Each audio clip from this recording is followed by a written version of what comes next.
Assentados mesmo como estamos, irmãos, vamos abrir a palavra do Senhor nessa manhã, no primeiro livro dos Reis, lá no Antigo Testamento, 1 Reis, capítulo 17.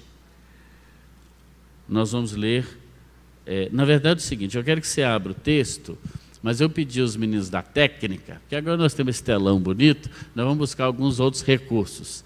E eu selecionei da internet um trecho, esse trecho da Bíblia, para que você que está aqui assista. Quem está em casa, nós não vamos passar o pequeno trecho, mas vamos passar o texto bíblico. Tá certo? Tá certo lá? Tá tudo certinho? Amém? Se tiver, então, os irmãos podem soltar aí esse pequeno vídeo que nós selecionamos para assistirmos. Isso. Se tiver como até diminuir essa luz aqui, não sei quem pode fazer isso, temos um diácono que pode nos ajudar nisso aí? Se sim, é aqui atrás, né? Vai lá, Rios, para nós. Então, você está aberto no texto, não é isso? Mas o texto vai passar aqui. Elias.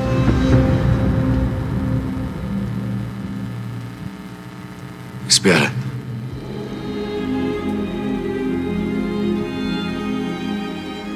Me dê também um pouco de pão.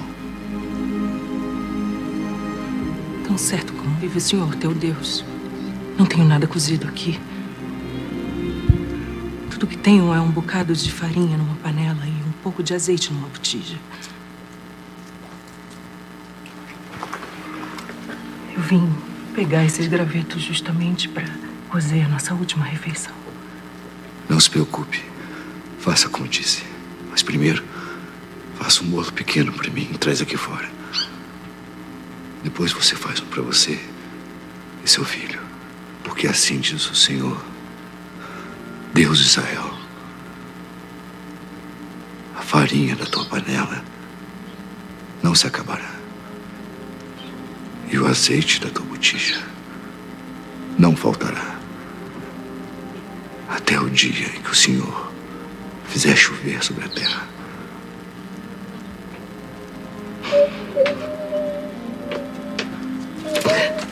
Meu filho, meu filho.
Da panela, a farinha não se acabou.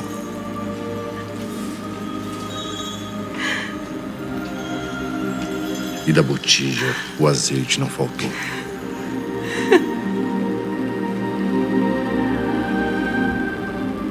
Segundo a palavra do Senhor, por intermédio de Elias.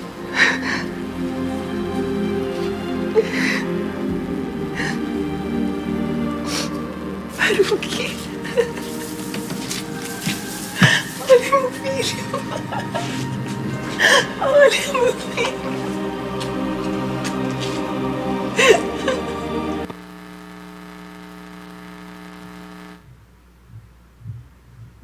Amém? Muito também. É o texto bíblico, aí sendo encenado, é uma novela da TV Record, né? Vamos tirar rápido, senão o YouTube derruba. E nos fala um pouco disso que queremos compartilhar com os irmãos, que é sobre a bênção da fidelidade. Então você deve ter aberto aí o texto, eu queria que você deixasse aberto, 1 Reis, capítulo 17, o texto todo é do 8 até o 16, não é? E dá conta então desse período difícil que o profeta Elias, ele passa, não é?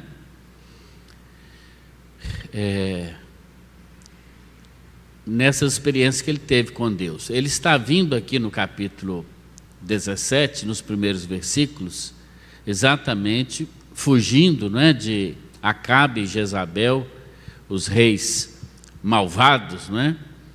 E ele vem de uma experiência de ter que beber água de um ribeiro, de Querite, onde ele era ali alimentado pelos corvos, versículos 1 até o versículo 7 do capítulo 17, 1 Reis. Então, uma experiência sui generis, né, que ele tem de depender completamente da graça de Deus. E agora o Senhor, então, diz para ele, no verso 9, né, levanta, vai para Sarepta de Sidom, porque eu ordenei ali a uma mulher viúva que te sustente.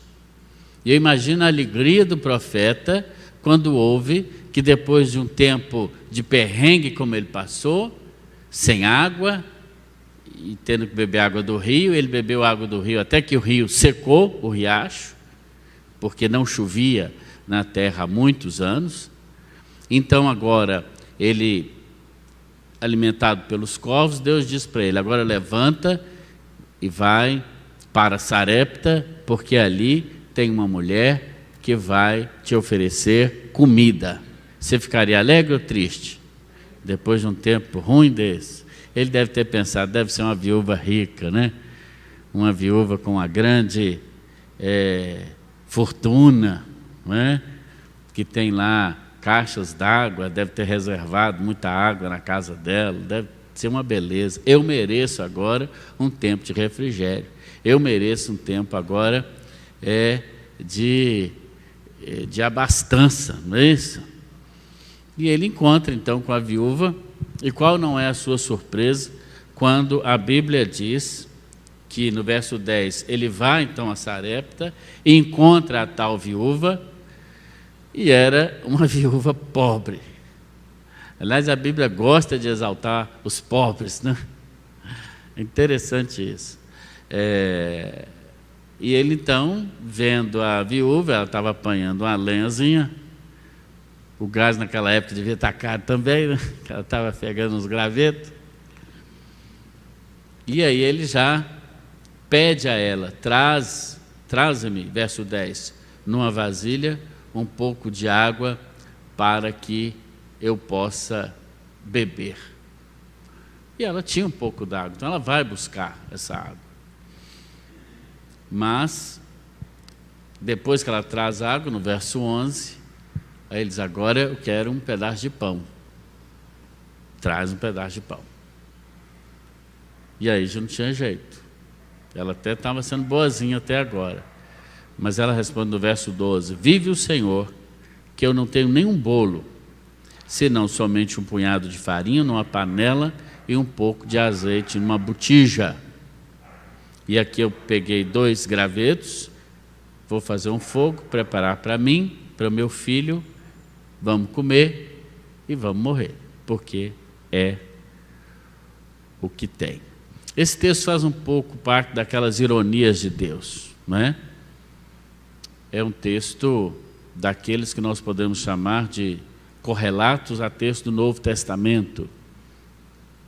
Interessante estudar a vida de Elias e de Eliseu, o profeta subsequente, porque há muitas passagens que são parecidas, e logo à frente, no segundo livro de Reis, nós temos também uma história parecida, acontecida com Eliseu. E histórias parecidas que Jesus no Novo Testamento fez, com a multiplicação dos pães, não é? Ressuscitamento de filho de viúva e etc. Só para fazer essa ligação que a Bíblia ela não é um livro apenas de histórias soltas, mas ela é um livro de uma narrativa de Deus em que elas realmente, que parecem às vezes ser intercortadas, mas elas se ligam numa lógica divina, mostrando que a Bíblia, embora tenha tido vários escritores, ela tem apenas um autor, e esse autor é o Senhor. Mas nós tiramos algumas lições importantes para a nossa vida dessa história interessante sobre as bênçãos de ser fiel a Deus, que nós precisamos aprender ainda hoje, né? Porque às vezes num tempo de crise, num tempo de dificuldade, é um tempo onde nós nos agarramos às coisas materiais, como se Deus não fosse suficiente para nos suprir, mesmo com pouco. Muitas vezes, num tempo de crise, né, e a gente ouve falar de crise, desde que eu me entendo por gente, eu ouço falar de crise disso, crise daquilo, inflação, não sei o quê. O brasileiro, na verdade, nunca teve sossego com nada, não, irmão Luiz? Nunca teve sossego, não me lembro. É crise ética, é crise hídrica, é crise política, enfim. Mas nós tiramos algumas lições, e a primeira lição que eu tiro desse texto, para aplicarmos à nossa vida, é que Deus, Ele dá a todos a oportunidade de servir. Deus dá a todos a oportunidade de servir. Todos podemos servir a Deus. Todos podemos servir a Deus. Seja rico, pobre, independente da raça, cor, etc. Né? E cai aqui por terra uma máxima que às vezes a gente ouve, até mesmo no seio da igreja, né? Que é: Deus aceita oferta de pobre. Deus aceita oferta de pobre. Basta darmos uma olhada no relato bíblico que nós vamos encontrar que são os pobres financeiramente que sustentam a obra de Deus. Sempre foi assim. E há pessoas que às vezes não querem aproveitar a oportunidade que Deus dá a elas de servir ao Senhor com o que tem, porque diz: eu tenho pouco. Ouvi essa semana de uma pessoa dizendo: eu não entrego oferta nem dízimo porque não sobra.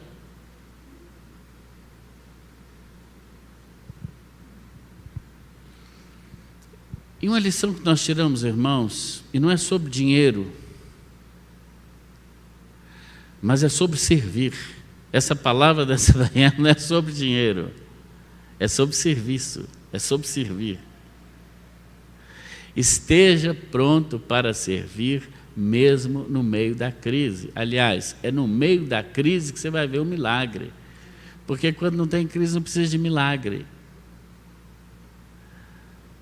Será que não havia na cidade de Sarepta viúvas mais abastadas do que aquela mulher que a Bíblia sequer declina o nome? Jesus mesmo, no Evangelho, 900 anos mais tarde, faz essa pergunta: não havia em Sarepta outras viúvas? Certamente que sim. Será que não havia em Sarepta pessoas com mais condições financeiras de ajudar o profeta?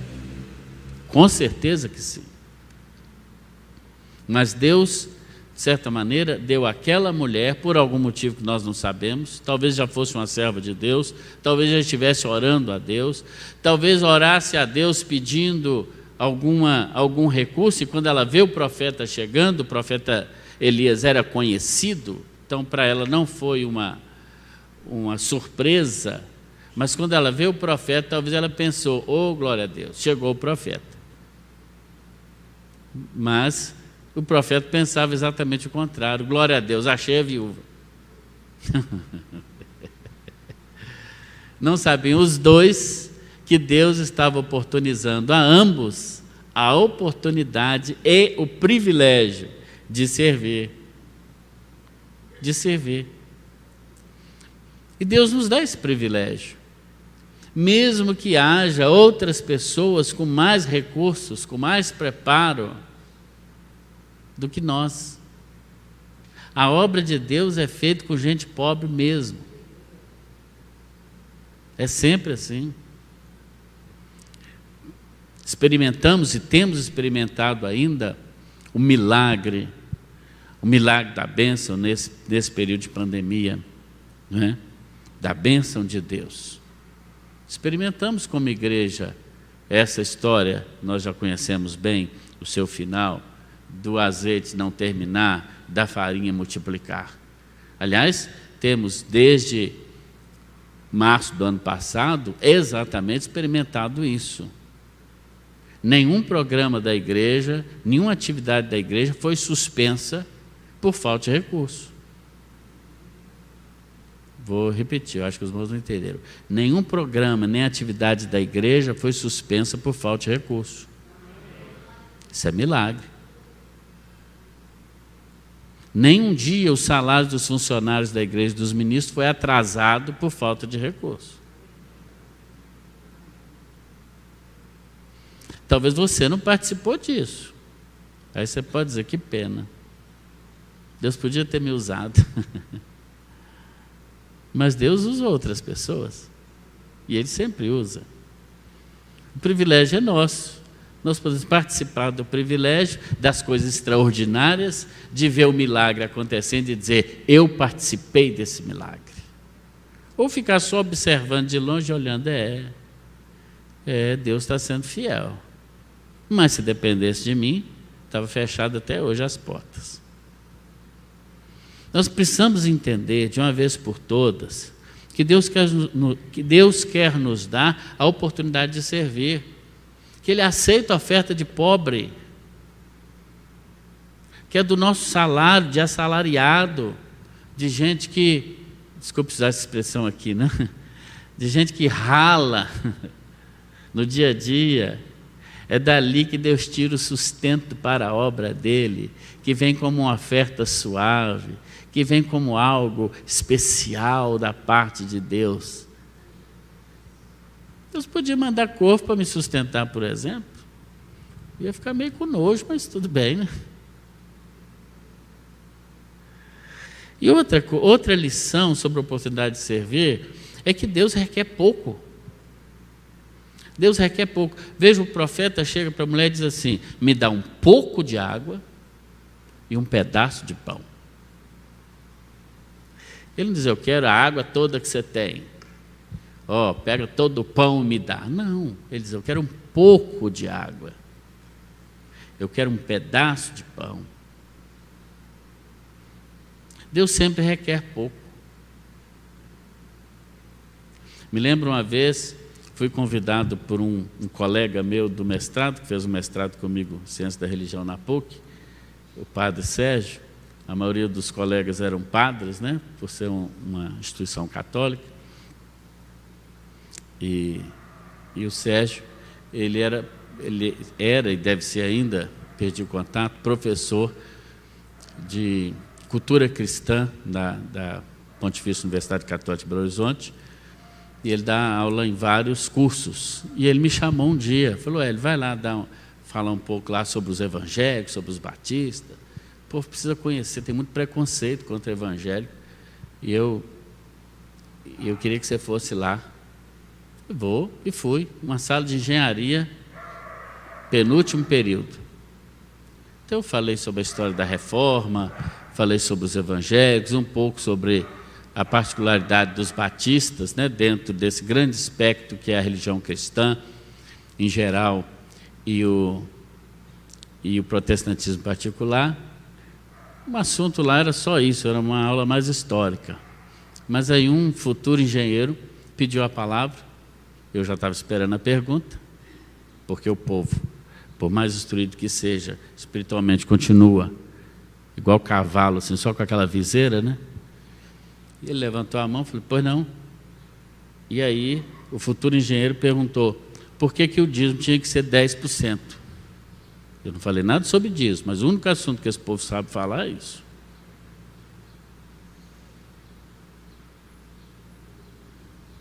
Primeiro, não acreditei na pergunta. Mas eu respondi. Pelo mesmo motivo, com a 12 tem que ser 12. Com o 100 tem que ser 100. O dízimo é 10%. E ponto. Tomara que eu não entre num prédio que esse engenheiro construiu, né? Se um engenheiro formando não entende matemática, o teólogo vai ter que ensinar matemática. Deus requer pouco, e 10% é pouco. Na verdade, o dízimo, instituído no Antigo Testamento e não abolido no Novo, tem gente que conversa fiado falando que dízimo foi abolido no Novo, me mostra isso na Bíblia. Não existe isso, muito pelo contrário. Jesus reafirma, em Mateus 23, 23, por exemplo, ele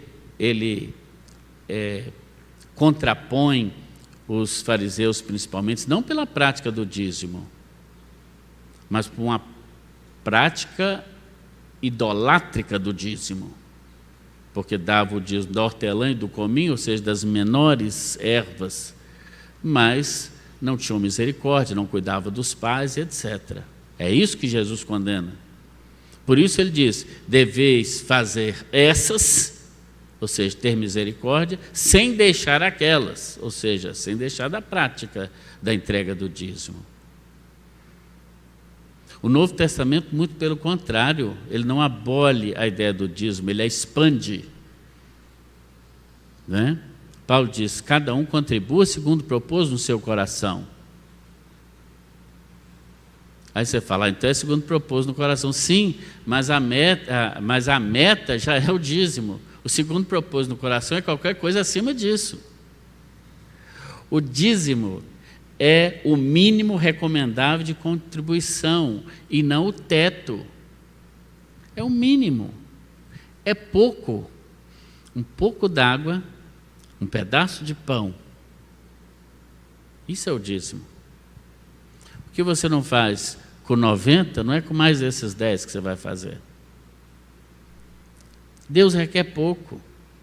O dízimo, a entrega dele, é o ponto de partida para a liberalidade e a generosidade. É só isso. Porque tudo é vosso, como diz a palavra de Deus, tudo é do Senhor. A questão da entrega do dízimo não é de pobreza nem de riqueza, não é de sobra nem de falta, mas é simples fidelidade. E ponto. Deus nos dá a todos, irmãos, a oportunidade de servir. Como é bom servir ao Senhor. Mas esse texto também nos mostra que Deus nos abençoa na crise, com o propósito de que Ele mesmo tenha a primazia, ou seja o primeiro. É na crise que Deus nos abençoa. Tenho ouvido falar de igrejas que nessa pandemia até fecharam portas. Aquelas igrejas que dependem da presença física dos seus membros, ofertando o tempo todo, que eu costumo até mesmo comparar uma rodoviária, porque a rodoviária é assim, está sempre cheia de gente, mas cada um está indo para um canto. Essas igrejas que dependeram da presença física do membro para poder ofertar, muitas delas tiveram que fechar algumas das suas filiais. Graças a Deus, o nosso conceito de igreja, ele não tem a ver com reunião num lugar. Ele tem que a ver com gente comprometida com o reino, podendo reunir ou não. Esse é o conceito de igreja bíblica. E glória a Deus que essa igreja em particular e tantas outras igrejas que levam o evangelho com seriedade, muito pelo contrário, algumas na pandemia experimentaram até um crescimento numérico. Porque Deus nos abençoa na crise. É na crise que nós reconhecemos o cuidado, o propósito, o poder dEle e a presença dEle. Veja bem, quando a gente olha para a viúva de Sarepta, a gente pensa, ô, tadinha da viúva, só tinha um pouquinho de farinha, só tinha um óleozinho para fazer lá biscoito frito lá, né? Que ela devia fazer um biscoito frito, né? Porque você tinha farinha e óleo, azeite, ela ia fazer um negócio gostoso lá, né? Não, vejamos pelo lado oposto. Enquanto ninguém tinha nada mais, ela tinha um pouco de azeite e um pouco de farinha. Amém ou não? Estão entendendo como primeiro Deus a abençoou para depois ela poder abençoar? Talvez muitos já teriam morrido de fome, mas ela talvez pela maneira como ela servia a Deus, ou pela maneira como ela cuidava da sua economia, pela sabedoria como ela teve de administrar aquilo que Deus deu a ela, que no momento em que ninguém tinha nada, ela ainda tinha um pouco. No meio da crise, ela ainda tinha recurso. Isso é cuidado de Deus. O milagre, na verdade, na vida da viúva aconteceu antes do profeta chegar. O milagre é ela ter alguma coisa para entregar. Esse era o milagre. Então, se você tem alguma coisa, você já está vivendo no milagre.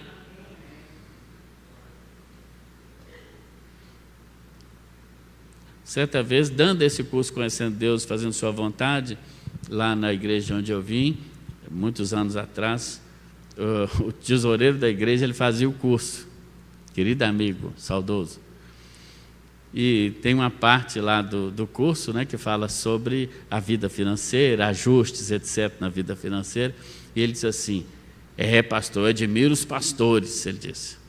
Eu digo, por quê? Porque o pastor tem que viver da fé. Entendi que era um elogio, mas eu perguntei, por quê? Ele falou, porque todo mês aqui na igreja eu fico muito preocupado se vai entrar dinheiro para pagar o senhor. Porque o primeiro que vai ficar sem é o senhor. Eu falei, essa é a conta que você faz, esperto. Ou seja, ele tinha medo das pessoas não contribuírem e não ter dinheiro para pagar o pastor e as outras coisas mais, né? Eu falei, não, você está enganado. Não sou só eu que vivo da fé. Pelo contrário, eu é que vivo tranquilo. Primeiro que eu não dependo de salário de ninguém para me sobreviver. Quem me chamou não foi tesoureiro, não foi finança, não foi ninguém. Quem me chamou é que vai me sustentar até o dia que eu partir daqui. Eu tenho certeza que sem a farinha e o azeite eu não vou ficar. Ele prometeu isso. Mas ainda assim eu vivo da fé. Mas eu disse a ele, mas todos nós precisamos viver da fé. Quem disse que seu emprego amanhã você está empregado? Quem te garante isso? Quem te garante que você não vai receber o bilhete amarelo amanhã e vai para casa, e aí? Você também não vive da fé? Todos vivemos a da fé. Ninguém de nós temos nada garantido, não, irmãos? Quem garante? Ao governo a estabilidade, é? Quem garante? Eu trabalho no banco, eu tenho garantido, é? Ninguém tem nada garantido. Nós precisamos aprender e entender que Deus nos abençoa na crise. Agora, Deus, eu já estou caminhando para o final, Deus também nos abençoa, irmãos, nos deixando um pouco, porque a multiplicação, a bênção de Deus depende de uma oferta, depende de uma unidade. Uma única vez Deus criou a partir do nada, lá no Gênesis. A partir daí, Ele sempre cria e multiplica a partir de algo que já existe e que você coloca na mão dele. Ele demanda uma unidade para multiplicar.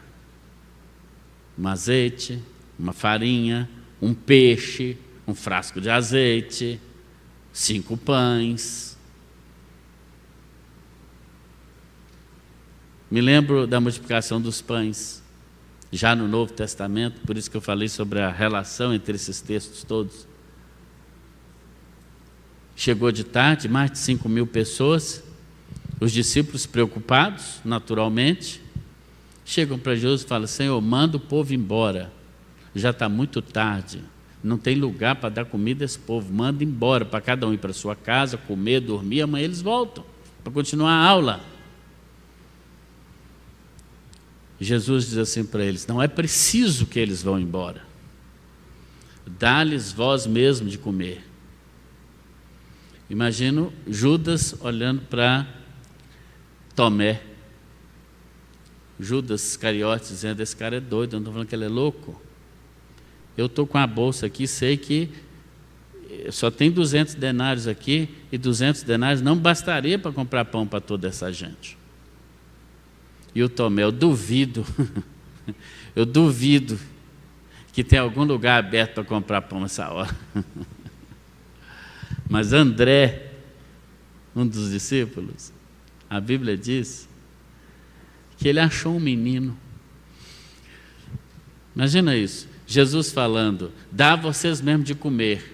A maioria duvidou e disse: é impossível. Mas um discípulo, pelo menos, pegou aquela palavra e falou: tem poder nessa palavra. Se ele está mandando fazer, é porque tem jeito. E aí imagina André já procurando a comida, né? No meio das 5.000 pessoas ele começa a procurar. Opa, algo extraordinário vai acontecer aqui, eu estou sentindo. Daqui a pouco ele vê sentadinho numa pedra um menininho, abre a mochilinha dele, a merendeira, que a mamãe fez para ele o lanche, um pãozinho com um peixinho, Macfish, né? Mamãe fez para ele, ainda para os coleguinhas, talvez os irmãozinhos dele estavam ali, né? Pão era mais barato, tinha mais, que era 5, o peixinho ele ia ter que partir para fazer o sanduíche, e o menininho está feliz já. Falei: ainda bem que a mamãe mandou lanche para mim. O André chega logo e confisca, abraça o menino com a mochila e tudo, fala: perdeu o playboy. Vem cá. E o menino: o que é isso? O que você está doido? Não, vem cá. E traz o menino perto de Jesus. E fala: Senhor, eu achei esse menino aqui, ó. Tem 5 pães e 2 peixes. É pouco. Tanto é que ele diz: o que é isso para tanta gente? Mas eu trouxe para o Senhor. Jesus olha para a multidão e fala com os discípulos: manda o povo assentar. Tem comida para todo mundo. Irmãos, Deus nos abençoa na crise com a nossa mochila, com o nosso pãozinho e o peixe. É para nos abençoar, para nós abençoarmos outros, para nós abençoarmos a obra de Deus. Graças a Deus também, nos relatórios das juntas de missões, nesse período de pandemia, nenhum missionário foi chamado de volta ao Brasil por causa da falta de recursos. Isso é bênção, isso é milagre. Isso é milagre. Com o câmbio das moedas mais fortes do mundo, tão alto como o dólar e o euro, e ainda assim, a nossa ofertinha real, quando eu estou dizendo ofertinha, não estou diminuindo a oferta, estou dizendo que é pouco mesmo, e é desse pouco que Deus transforma em euro, transforma em iene, transforma em dólar, em dólar australiano, em franco suíço e em várias outras moedas do mundo, para sustentar os missionários brasileiros em todo o mundo. E sai do nosso bolso, desse recurso parco que nós temos, que é pouco mesmo. Mas que maravilha do milagre. Mas é preciso ter alguma coisa, é preciso ter um peixinho, é preciso pegar esse peixinho e botar na mão de quem pode multiplicar. E Deus quer ter a primazia. O profeta diz a ela assim: olha, você vai fazer agora um pão, mas faz para mim primeiro. Que egoísmo. Ela só tinha farinha para comer e morrer. Ele ainda fala assim: primeiro você faz para mim. Olha o princípio bíblico da primícia, que está implícito no dízimo lá no Antigo Testamento, e que nós, pela monetarização, perdemos essa ideia. Qual que era o princípio do dízimo no Antigo Testamento? Você tinha um terreno, sei lá, de 10 hectares, eu nem sei quanto é o hectare aqui, mas você tem um terreno de 10 hectares, você plantou trigo, os primeiros 10% do trigo que nasceu, os primeiros, você vai tirar e levar para o templo. Era assim no Antigo Testamento. Aí você pode pensar, mas e se os 90% der um gafanhoto, der uma praga, vier uma seca? Aí está a ideia da fé. Você tira os primeiros 10%, que além de ser 10%, era a primícia, era o primeiro.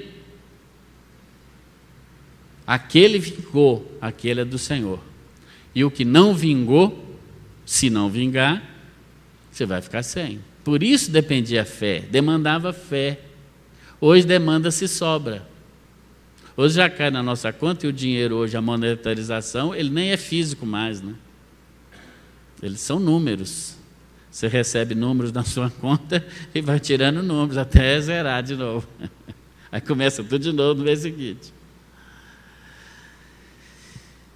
Então perde-se essa ideia da primícia, do primeiro é do Senhor. Essa é a ideia que está presente. Isso é um princípio, isso não muda. É um princípio. O profeta faz para mim primeiro. E a Bíblia diz, porque assim diz o Senhor, versículo 13 e 14, o azeite não acaba da botija e nem na farinha da tigela. O Senhor falou. Um grande ato de fé estava a ser exigido da mulher pagã. Ela não era judia. Ela era de Sarepta, de Sidom. Os sidônios não eram judeus. Por isso que Jesus, 900 anos mais tarde, no Evangelho de Lucas 4,25, ele fala com os judeus e diz, Deus não achou ninguém em Israel. Em Israel, ninguém teve a fé da viúva de Sidom, de Sarepta, da cidade de Sarepta, o país de Sidom. Em Israel, ninguém teve essa fé. Deus achou fora. Será que na igreja o Senhor vai achar essa fé? Ou Ele vai achar fora? Fora do arraial da igreja. Dar o primeiro a Deus. Ela não tinha nenhuma prova que podia confiar naquilo. Mas ela confia apesar da falta de provas. O verso 5 diz, ela foi e fez. Ela foi e fez. Confere um pouco com o que o apóstolo Paulo fala no Novo Testamento sobre como deve ser a contribuição, né? Lá em 1 Coríntios 16, 12, ele diz, no primeiro dia da semana, cada um de vós separe uma quantia de acordo com a sua renda, reservando para que não seja preciso fazer coletas quando eu chegar. É Novo Testamento. Isso aí não é Antigo Testamento, não é Novo Testamento. Separei algumas palavras ali. Então ele diz, primeiro, no primeiro dia da semana. Quer dizer, a oferta, ela precisa ser periódica. Periódica. Não é? No nosso caso, que somos assalariados, a maioria de nós recebemos mensalmente, então, mensalmente. Talvez no primeiro dia da semana, posterior a você receber seu salário. Nota aí também que os primeiros cristãos reuniam no domingo e não no sábado, como alguns teimam em querer dizer aí hoje. E tem até cristão achando que está descobrindo a pólvora, guardando o sábado. Então pode rasgar a carta aos Romanos, pode rasgar a carta aos Gálatas, que não faz sentido. Se você está vivendo no tempo da lei, principalmente essas cartas não faz sentido. Mas além de periódica, Paulo diz que a oferta tinha que ser pessoal. Está lá o segundo grifo, né? Cada um de vós é pessoal. Cada um de nós temos o privilégio de sustentar a obra de Deus. E proporcional, que é a maravilha, conforme a sua prosperidade, ou conforme a sua renda. Ninguém dá mais e ninguém dá menos. É proporcional. 10% é 10% para quem ganha 1.000 ou para quem ganha 100.000. 10% é sempre proporcionalidade, ou seja, todos contribuem igualmente. Igualmente. E por último, Deus tem o propósito de nos abençoar. Diz o versículo 16, a farinha na vasilha não acabou e o azeite na botija não secou, conforme a palavra do profeta. E diz a Bíblia, por muitos dias comeram. O profeta ainda ficou ali algum tempo na casa da mulher.